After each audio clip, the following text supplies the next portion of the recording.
existence they've had for decades.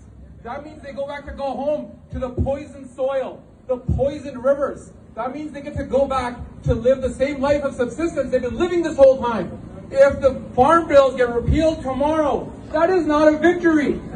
This battle begins with the repeal of the farm bills. It does not end there. If anybody tells you that this battle is going to end with the repeal of the farm bills, that is because they're trying to drain energy from this movement. They're trying to tell you that you are separate from Punjab and that you are separate from the Khalistani movement. You are not.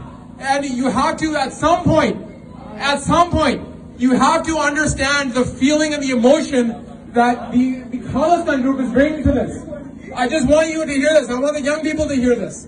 The reason why the Khalistani people are so passionate about this is because 40, 50 years later, we are seeing the truth that they predicted in the 1970s.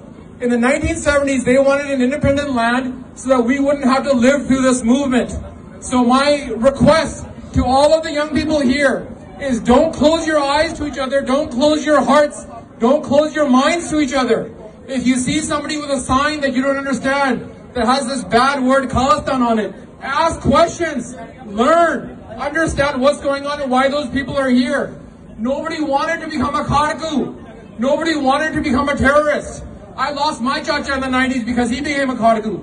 Nobody wants to leave home. Nobody wants to become anonymous.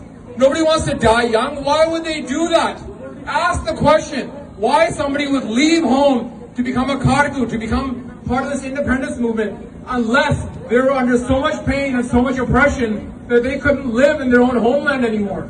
So my request to everybody that's here, whether you're carrying a Kisan at the Mazdoor Zindabad flag, whether you're carrying a Farm Bills flag, whether you're carrying a Kesari Chanda or a Khalistan Chanda, learn and understand that we're all a part of the same movement. We need knowledge, we need open hearts, and we need open minds to each other first, because we're being fed divisive language. We're being fed language that's separating us from each other.